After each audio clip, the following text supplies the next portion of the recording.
What's up, guys? Welcome to another episode of the True Crime Society podcast with Stephanie and Olivia. It is October 24th today, Saturday. I'm not going to say the time in Australia because it hurts Olivia's feelings. Just kidding. Olivia, what's the date in Australia? Sunday the 25th at just over 9 a.m. So I'm having a coffee. I know you said you were having a beer, so I wish I was having a beer. It's 6 p.m. here. I feel like a lot of people don't realize that, like, we're not together. And not only are we not together, we're on different sides of the world. She is a day ahead of me and bright and early in the morning, and it is 6 p.m. on Saturday for me, and I'm having a beer. Yeah, we've got to work hard to sync our schedules to times that we can both do. Yeah, so it gets tough sometimes, but, you know, we make it work for our fans. Our 5 fans. But anyways, this is going to be our Halloween episode, spooky, because this will come out a few days before Halloween, and this episode's going to be all about murder houses, which are maybe haunted houses, so you could be the judge of that. But for another thing that's different about us is, for me, I'm in New York, but for most of us in the United States, all of us in the United States, Halloween is in the fall, but especially where I live, it's pretty cold by this time of year, and in Australia it's summer, so they have a Halloween summer. Oh yeah, it's spring, so but where I live it gets pretty hot. Like, we have very, very hot summers, so by the end of October it's generally, like, saying that now it's pouring rain and cold, but generally it gets pretty hot. So we were just talking off air, I guess, about the differences between Halloween here, and Halloween really isn't a thing here as such. Like, it is, people do it, but it's not widely, I don't know, celebrated the right word, widely acknowledged.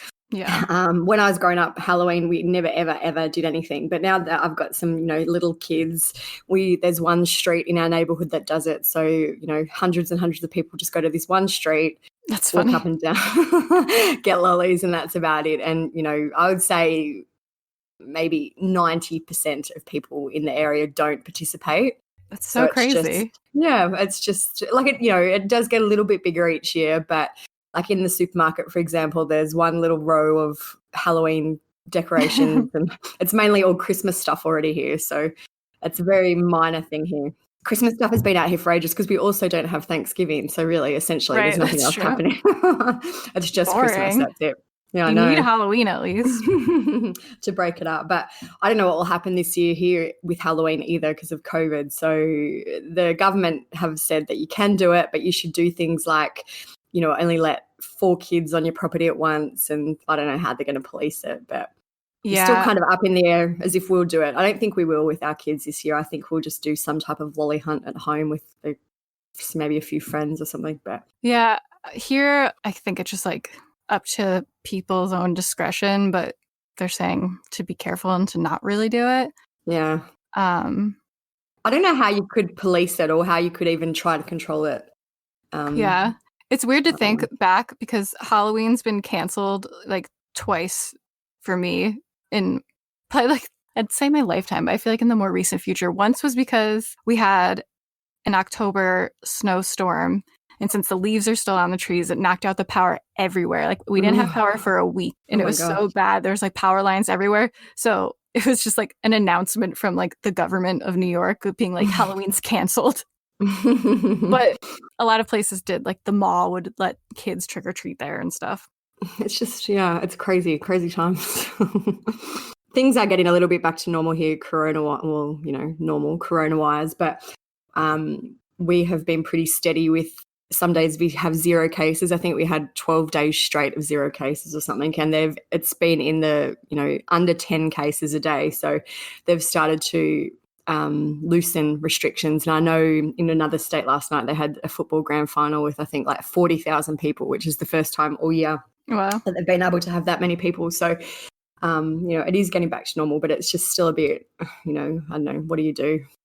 Yeah, we're still a bit unknown on a mild lockdown here. Like, you can do a lot of things, but a lot of things are still closed.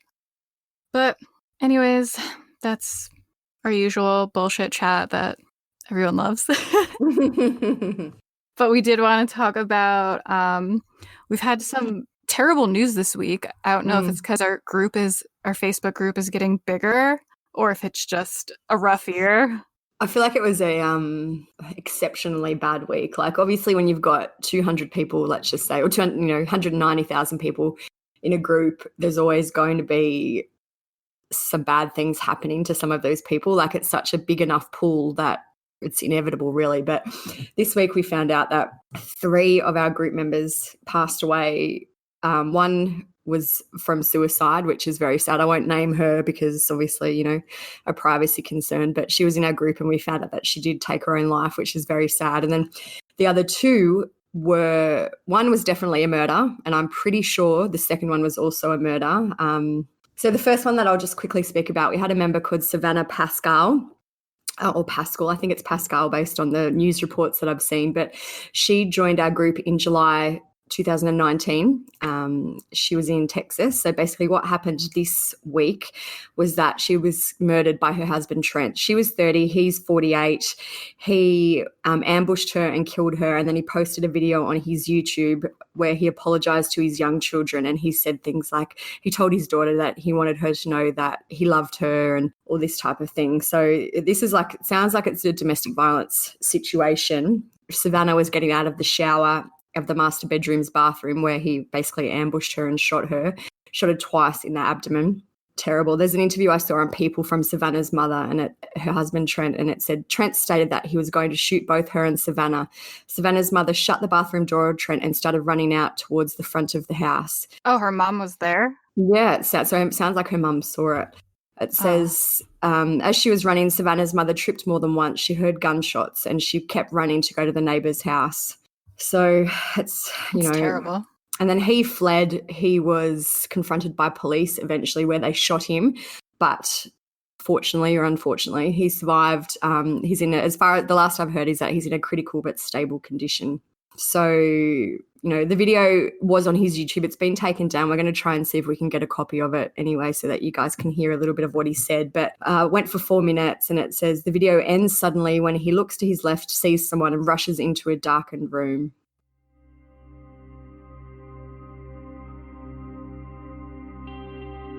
I love you, Mackenzie Pascal. I'm so sorry that I've done this. I want you to know that you mean everything to me.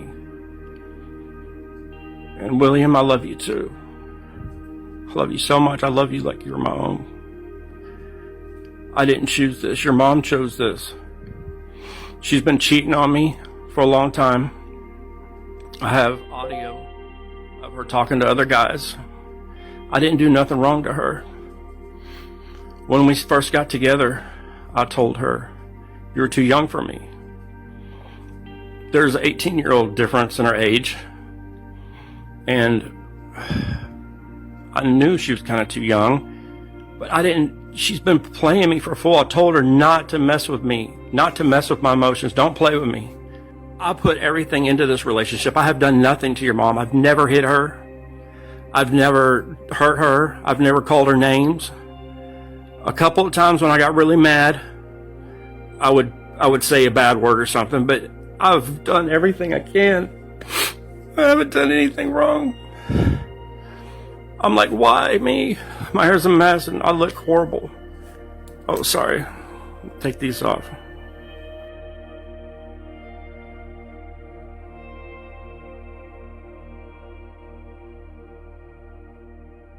As far as of today, he hasn't faced any charges. Hopefully he will.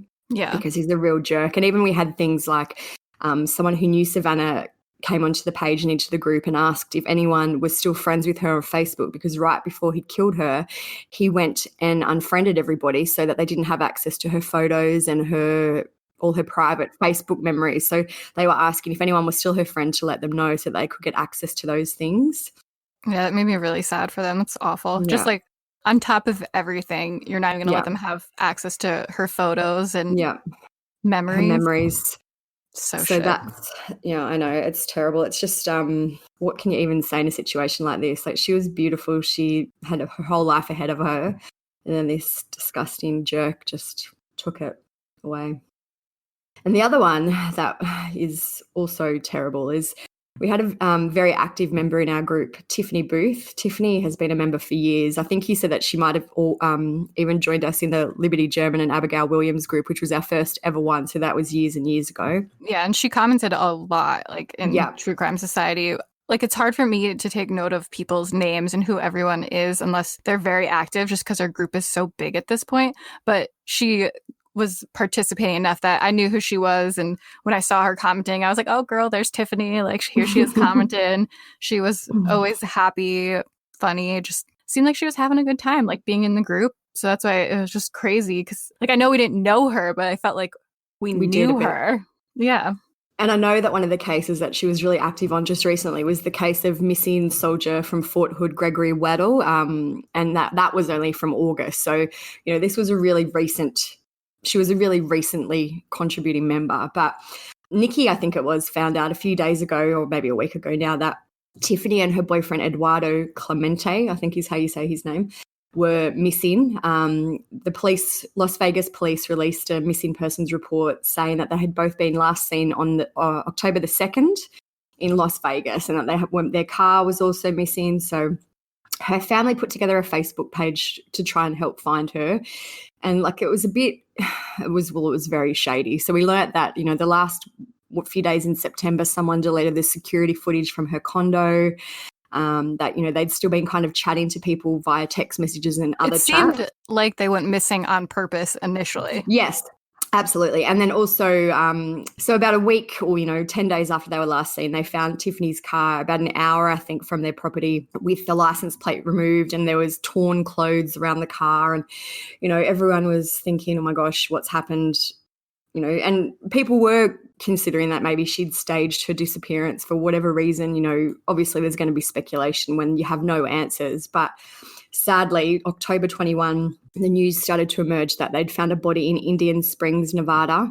One of Tiffany's neighbours came out straight away and said it was Tiffany. And then there was kind of a bit of a backtrack where they said no, they weren't sure, but her family were thanking people for their condolences and things like that. But just yesterday, they did confirm that the body is Tiffany, unfortunately. They haven't said how she died. They just said that it was in very poor condition, so that's why it took a little while for them to identify. As far as we know, Eduardo is still missing. Obviously everyone's speculating now that he had something to do with her death. I suspect that probably is right, because why else would the security footage be deleted? Mm-hmm. And remember when her mom was looking for her, maybe at this point something had happened already, but I think she was texting Tiffany, and then Tiffany texted back that they were taking a day trip. So was she like already dead at that point? Was it him texting the mom? And they know that he had ties. I think might have this a little bit wrong, but I'm pretty sure that his stepfather or some member of his family lives near Indian Springs, which is where Tiffany was found. And the other thing that's kind of interesting about this case is that there was a bank robbery is it Placer County, I think is how you say it, and that there's, surveillance footage of the robber, and it looks so similar to Eduardo. And this was on October 13.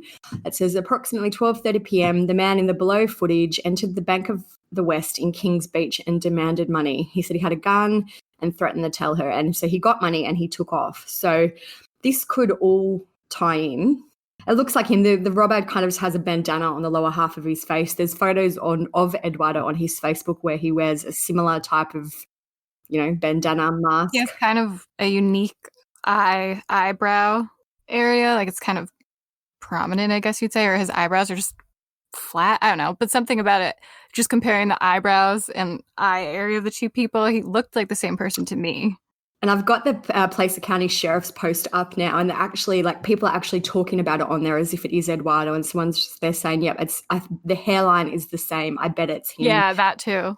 So as far as we know, we don't know where Eduardo is. Hopefully the police know. It's just very, very sad. Tiffany was very sweet. She had moved in, I know, to live with her mother because her mother had a illness. So she was kind of caring for her mother at the time. If you haven't heard the story before and you live in that area, go look it up, look at pictures of this guy, and keep an eye out for him, because Tiffany was one of us. Like, what the hell? Yeah. So hopefully we can do our part and get the word out a little bit more. I guess if any group, we might try and organise something in the group. maybe for some type of domestic violence charity or something like that, in case people want to Yeah. donate on behalf of Tiffany and Savannah. And I know that in the past too, we've also had another member. This was just after Christmas last year. Her name was Shirley Brewer, and she was murdered by her husband in a murder-suicide. So I guess when you have such a big pool of women who are mostly victims of crimes. Especially, I guess, murder-suicides and domestic violence crimes. So it's sadly bound to happen. So maybe we'll look at something like that ongoing that we can do. Yeah, it would be nice to make a donation in their names. Yeah. It would feel good to do. Yeah. So, like I said, this is our Halloween episode, so we're going to do it about some houses where murders happen that are spooky, where maybe you wouldn't want to live, maybe you would, depending on the type of person. They're all said to be haunted in some way, some more than others. So we're going to start with the Villisca Axe Murders house, which is in Villisca, Iowa.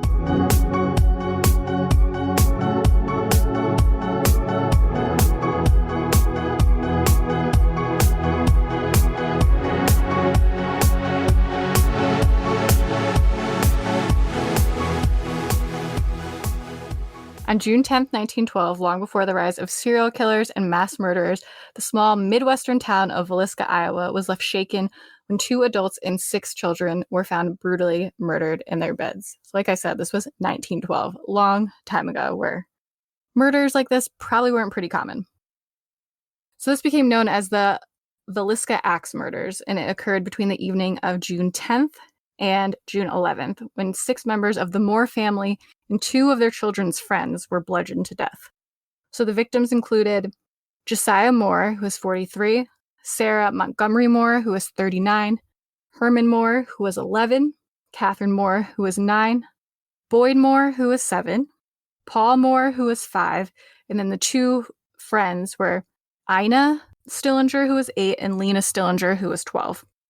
Ina and Lena were sleeping over after they had a church event earlier that day, and they left with the Morse family because they were all friends, had a sleepover.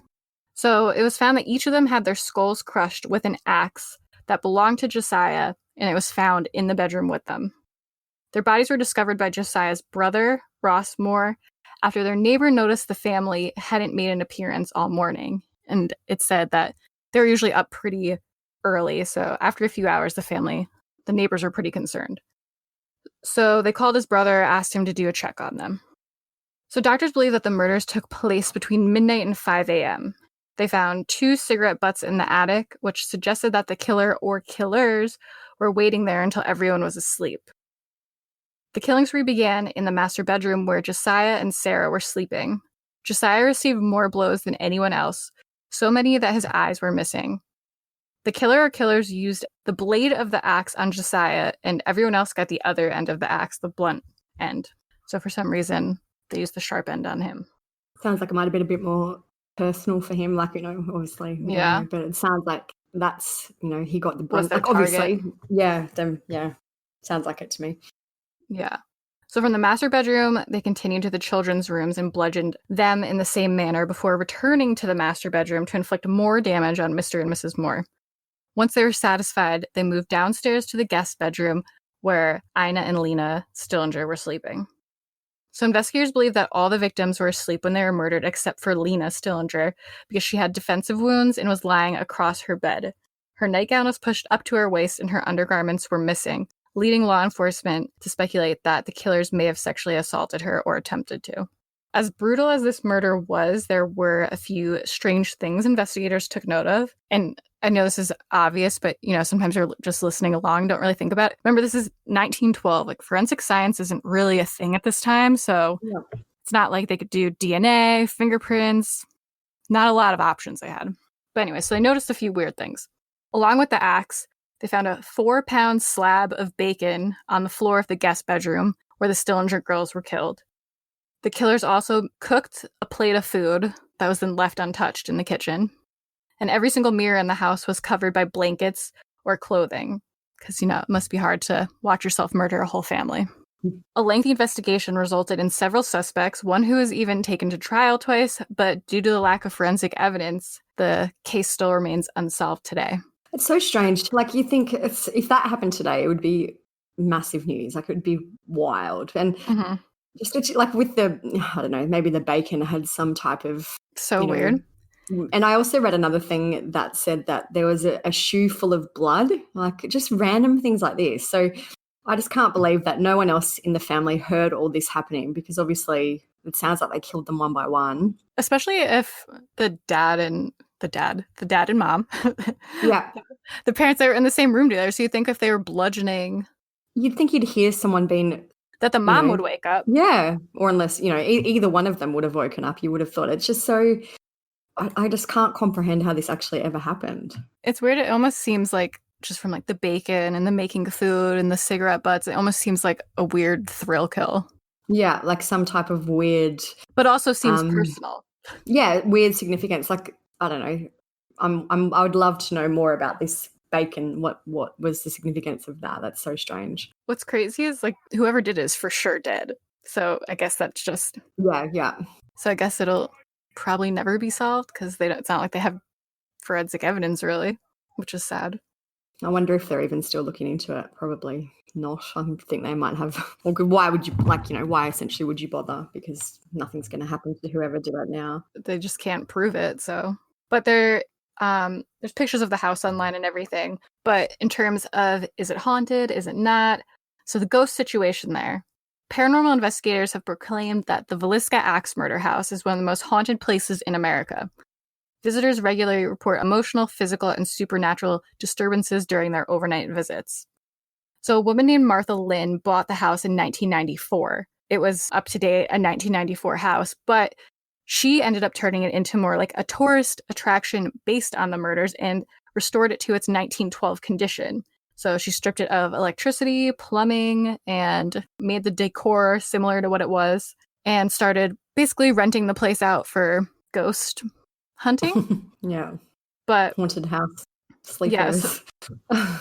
In terms of ghost hunters and people who come there, Martha said that they play with the children, they hear voices, they get pictures of anomalies, and she has a notebook from the last 2 years full of overnight experiences that people had. Very few people go away without experiencing something. So another strange thing that happened at this house was on November 7th, 2014, an amateur paranormal investigator named Robert Lauren was staying at the home with his mother and stepfather, and I think some friends were there too, when he stabbed himself in the chest around 1 a.m. He was airlifted to the hospital, where he remained in intensive care for several days.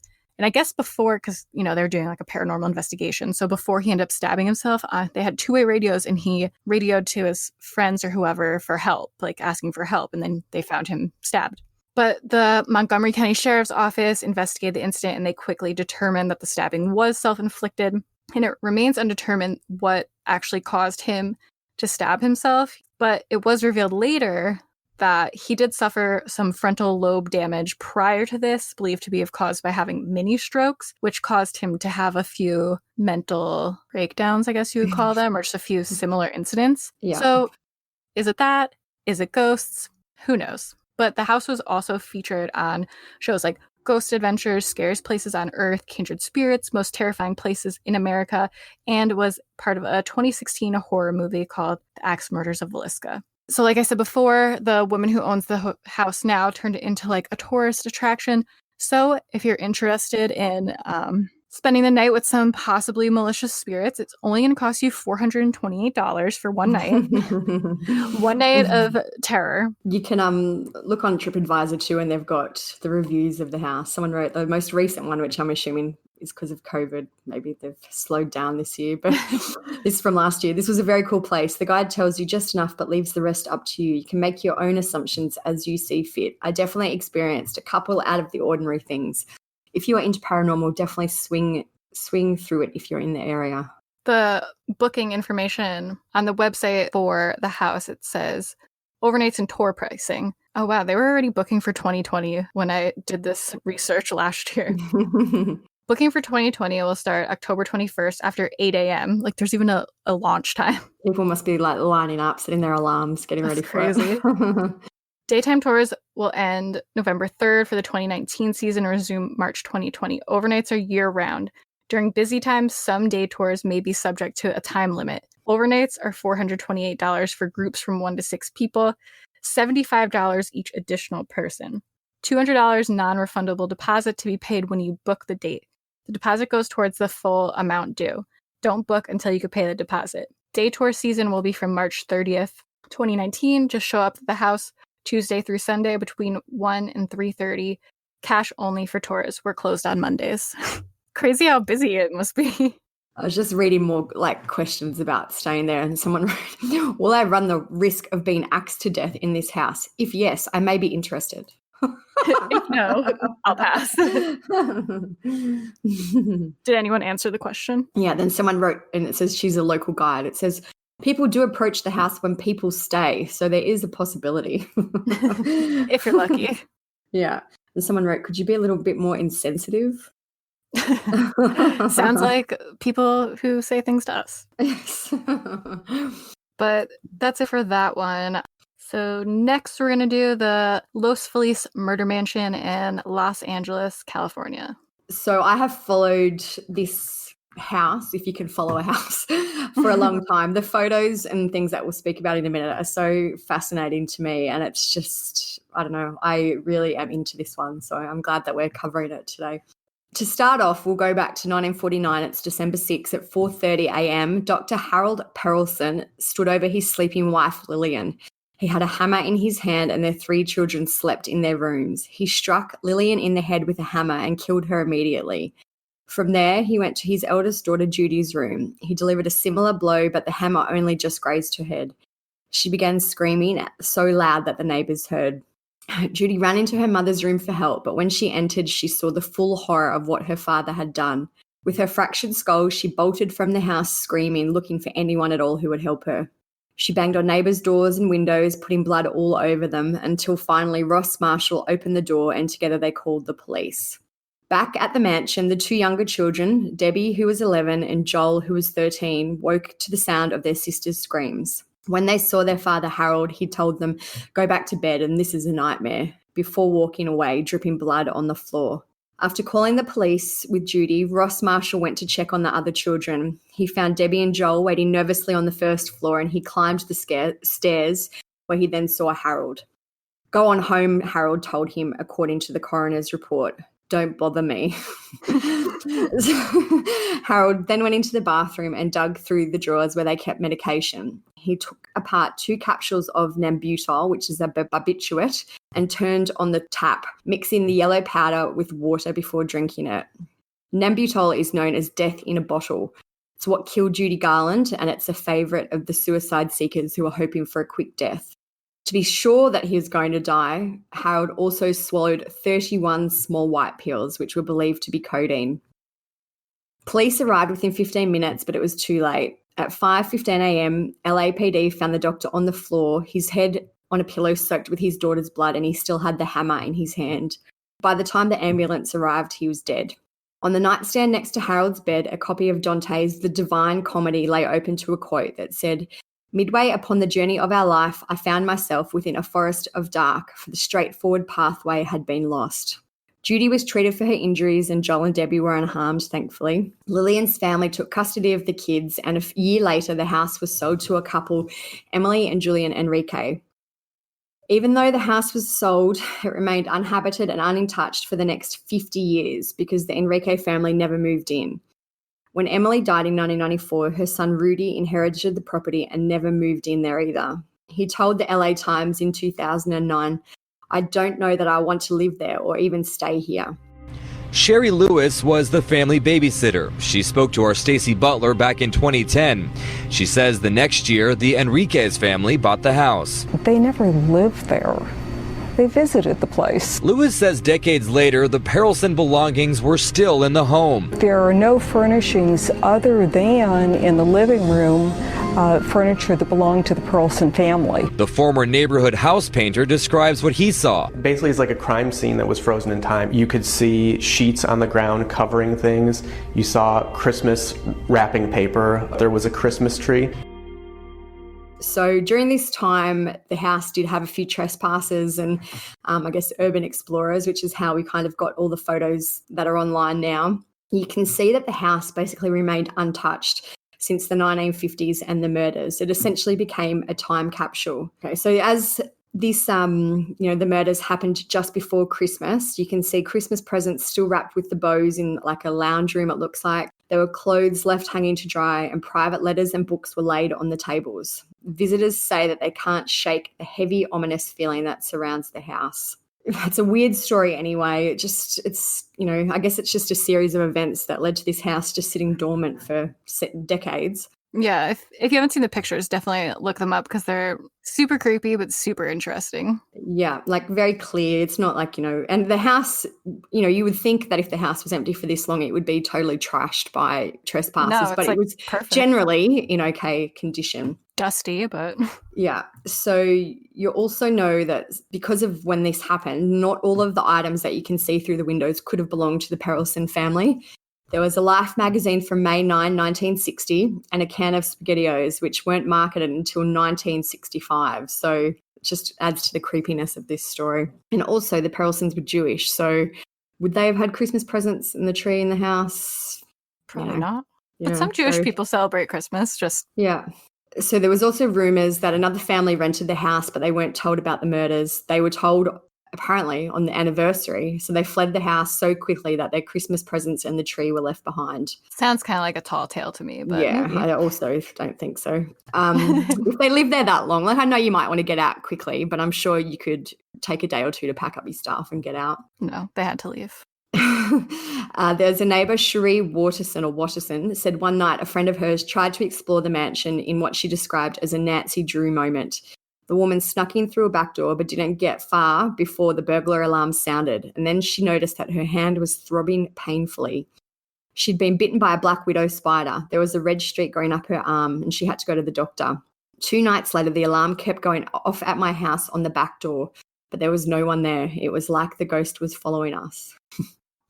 So, and you would never obviously think that maybe the spider's there because the house is abandoned. So there's, tons of creepy things around. No, it's because ghosts. So the Enrique family never sold the home and they had no living family to inherit it. It went up for sale in 2016. It was marketed as a fixer-upper or a development opportunity.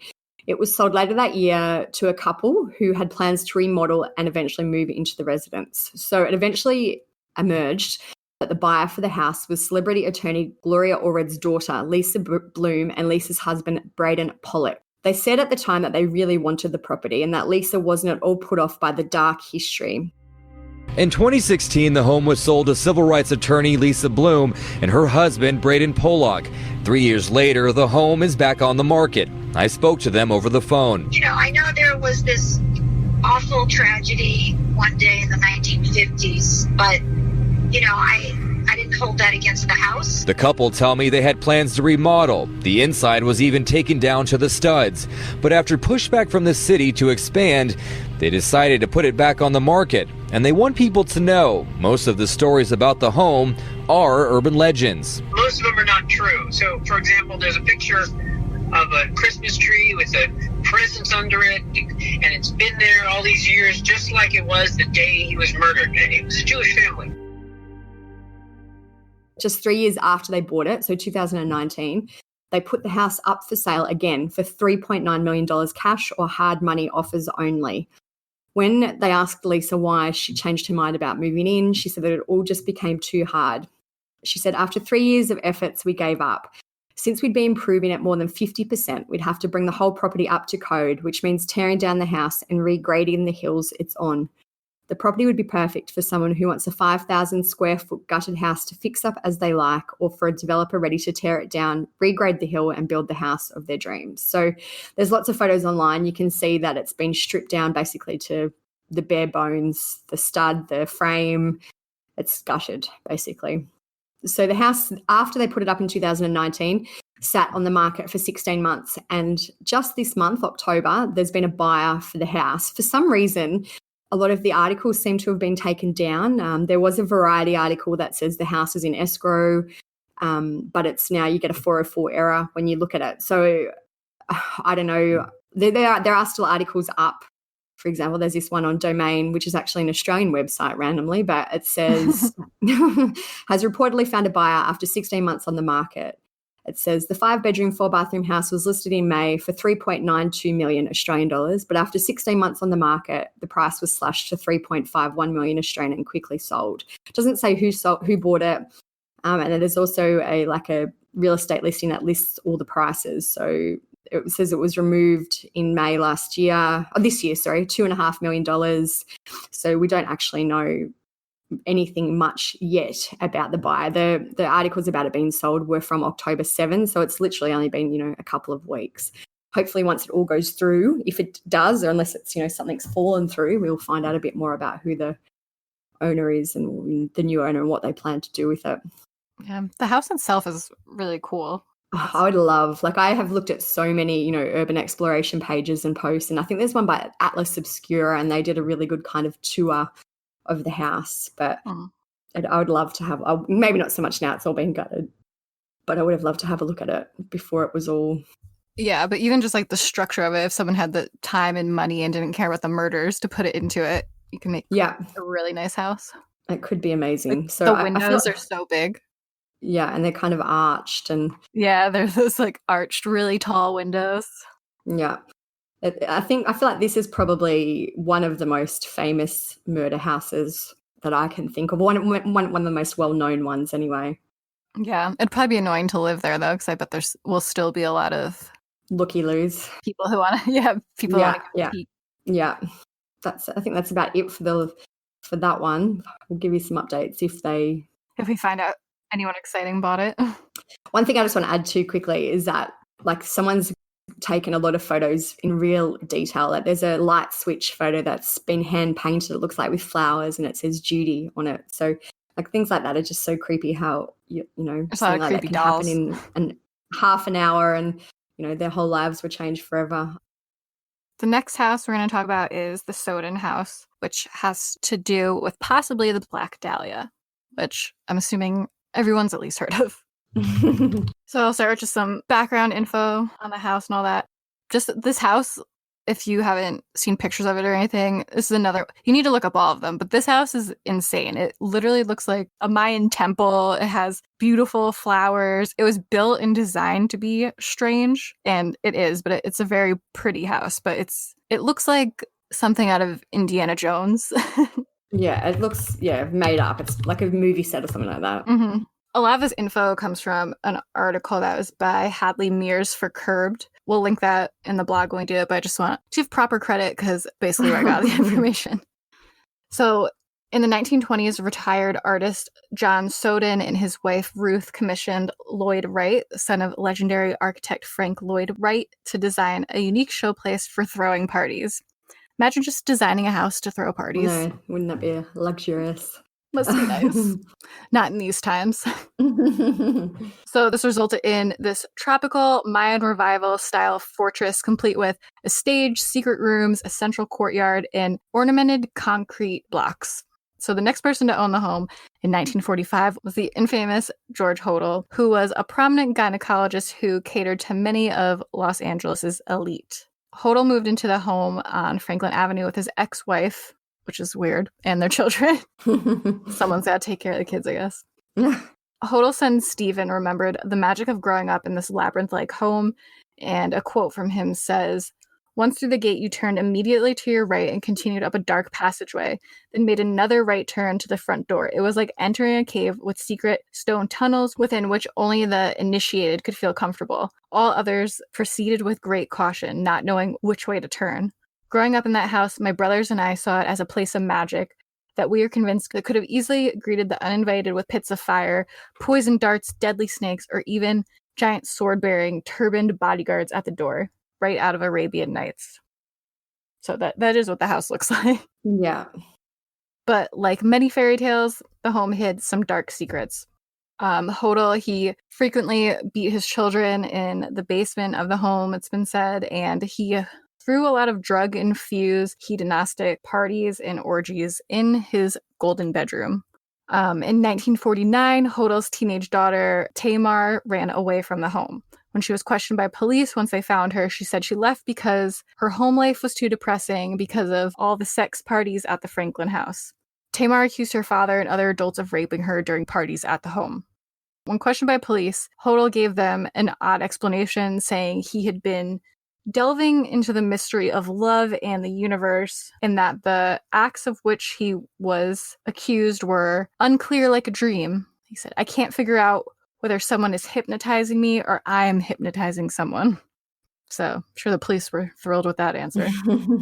Police raided his home and they found pornography and what was referred to as other questionable items. I couldn't find an elaboration on that, but I'm sure we can imagine. He was then charged with incest and child molestation, but was acquitted after he launched a smear campaign against his daughter.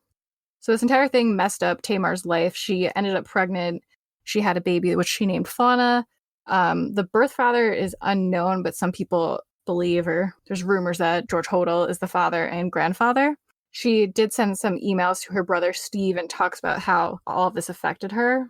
So she said that she was planning to write an autobiography about this, and she said, "Book 1 will cover my early and quite interesting childhood growing up in the North Beach bohemian sector of beautiful San Francisco, leading to a life-changing experience after going to live in Los Angeles with my father, Dr. George Hodel, my brothers, Michael, Stephen, and Kelly, and my beautiful stepmother, Dorero." A most intense and quite unusual 2 years followed at the Franklin house prior to my running away from my father in 1949 and being catapulted into newspaper headlines in an infamous incest trial, appearing in LA Confidential and Keyhole magazines, etc., available throughout the US. Life as I knew it totally shattered. My father was defended shamelessly by attorney Jerry Geisler and Robert Neeb. A smear campaign was created and I was labeled inaccurately as a liar and a bad seed. At the close of the court trial, my father's acquitted, and I was transferred to the Los Angeles Juvenile Hall to San Francisco Juvenile Hall as a ward of the court. Suddenly, I'd become the criminal without committing a crime. I was incarcerated for almost 1 year. The system had no idea where to place me. In the end, I was released to my mother. Then she goes on about how people just knew her as to be a bad girl, like a bad kid. Mothers didn't want her hanging out with their sons. She ended up finding out she was pregnant. She asked her mother for help. It says she refused to help, saying she wouldn't help, not after what she had done to her father. So even the mother was blaming the girl, which is sad. So after he was acquitted, he sold the Sowden house and he left the country. For decades, the house was quiet and George Hodel died in 1999, but that wasn't the end of his story. After Hodel died, his son Steve, who happened to be a retired LAPD detective, was going through some of his father's possessions when he found 2 pictures of a dark-haired girl that he was convinced was Elizabeth Short, the Black Dahlia, whose unsolved 1947 murder and mutilation had long been stuff of Hollywood legend. This forced Steve to relive a lot of traumatic memories that he'd forgotten that linked his father to many evil deeds.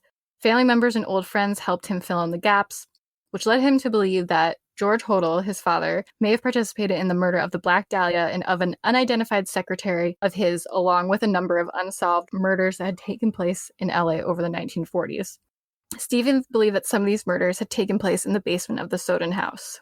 This is a clip from Steve when he was on the Dr. Phil show talking about all of this. It's a little long, but it explains everything direct from the source.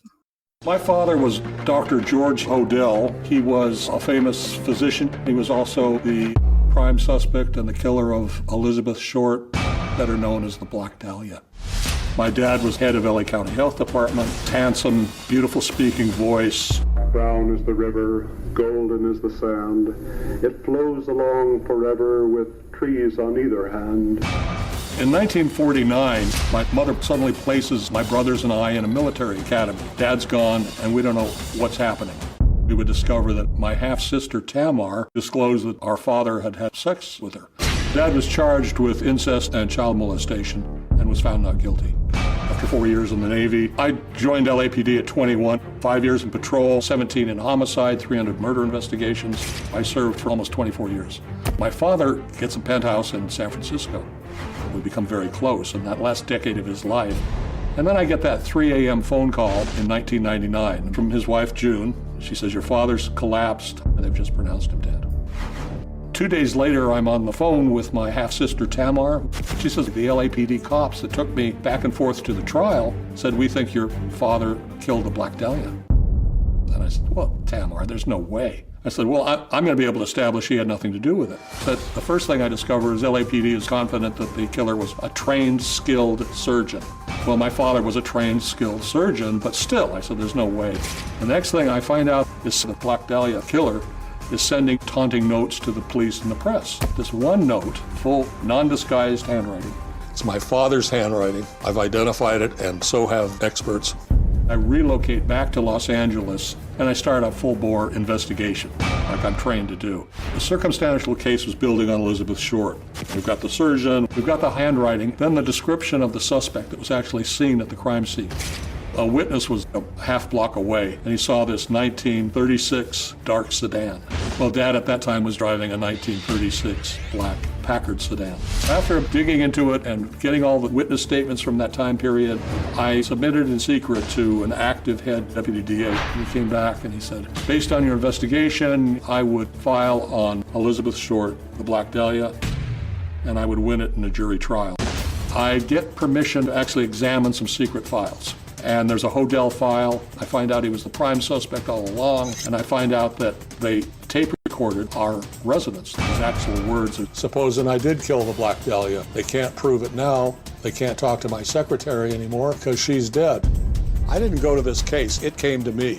This man spread so much horror. The tragedy of it is he could have cured cancer. I mean, he could have done anything. And this dark side, this evil monster within, was the power that ruled. So then in 2003, Steve published his allegations in a book he called Black Dahlia Avenger. And an LA Times reporter, Steve Lopez, went through police transcripts related to the Dahlia's murder. And not only did he find proof that Hodel was a prime suspect in the murder, that he also discovered that the Sowden house had been bugged by the DA's office after the incest trial. So a transcript that what was recorded at the house appeared to show a woman being assaulted in the basement, followed by the sounds of digging. Later that night, the DA's microphones recorded Hodel on the phone with a friend saying, supposing I did kill the Black Dahlia, they couldn't prove it now. They can't talk to my secretary anymore. She's dead. Another thing they caught him saying was, they're probably watching me. Do you think we could hire some girls to find out what they're doing? He also said, I'm guessing that this is indistinguishable, which is why it's kind of just random words. It says, I'm in trouble, Black Dahlia, passport, police have pictures of me, and I thought I destroyed all of them. In 2013, Steve Hodel claimed that a cadaver dog had indicated that human remains had been or were present in the basement and behind the house, but there was never an excavation of the property done or anything.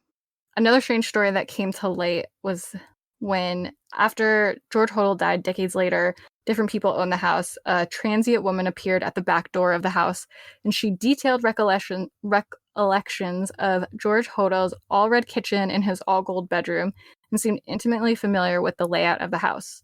The owner at the time said she looked quite old, and I spoke to her, and she said, this house is a place of evil. In 2018, Dan Goldfarb, an entrepreneur and former hedge fund analyst from New York, bought the house, which is nearly 5,600 square feet, 4 bedrooms, for $4.7 million. Seems like a pretty good deal to me based on LA prices. And when you look at the photos of the house, it's pretty, you know, I'm not familiar totally with the area, but like I'm even looking at it on Google Street View now. I think that sounds like an okay deal. Yeah, I feel like, I don't know if the house is like so unique and weird. Like, I don't know if that helps it or hurts it, you know? Yeah. I would love to stay there, but would I want to live there? I don't know.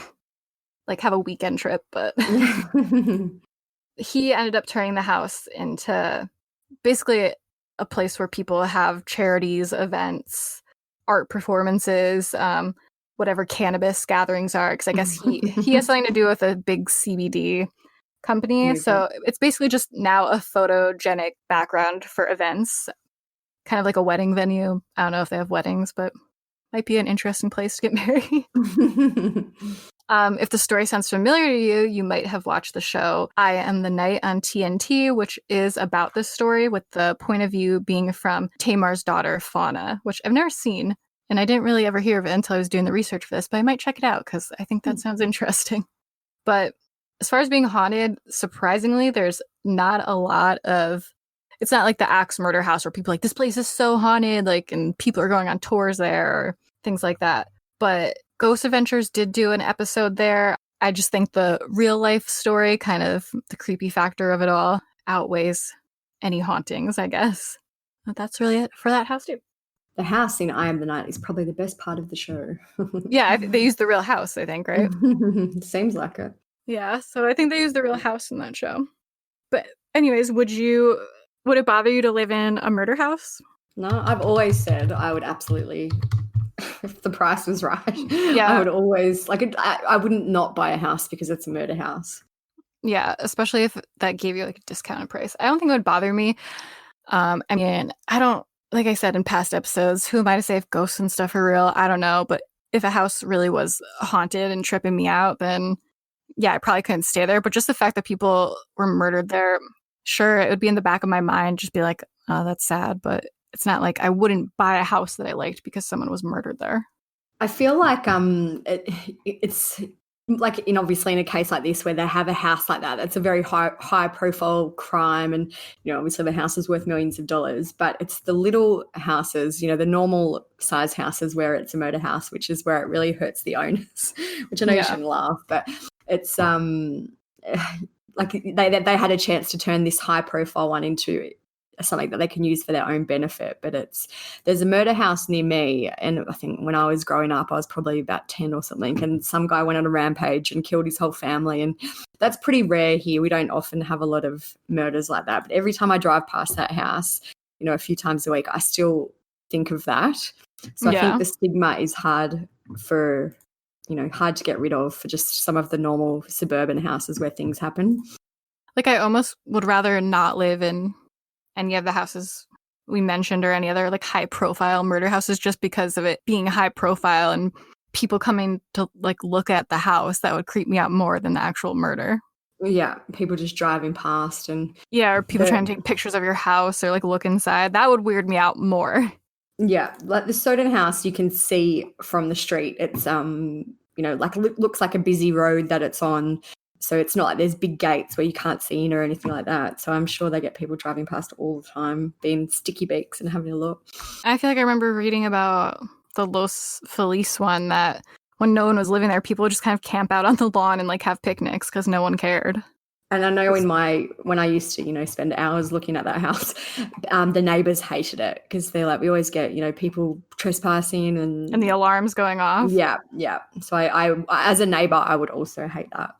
Yeah, like I can't even handle living on a main street where I live because I feel like it's loud. Never mind people purposefully coming to look at where I live and like take pictures. Yeah, it wouldn't be very pleasant. But let us know what you guys think. Would you live in a house that people were murdered in, a whole family was murdered in, or have you lived in a house? I want to hear it. Yeah, I want to hear if you have lived in a house where something like that has happened. That's a good one too. Was it haunted? All right, so that's all we've got for this episode. I hope you guys have a great Halloween for those who celebrate it. I know not everyone celebrates it, and apparently it's not a big thing in Australia, which it should be. We can make a petition. Yeah. Make sure before you celebrate to give us a podcast review, hopefully 4 stars or more. If you're on our Facebook group, which you definitely should be, because that's where a lot of this information and things like this come from. Or if you want to talk about the podcast episodes, definitely join our Facebook group, True Crime Society. And as always, all the sources, pictures, clips, everything, if you want to check them out, they'll be on our website, truecrimesociety.com. But like I said, have a great Halloween, have a great week, and we'll see you guys next time. Yeah.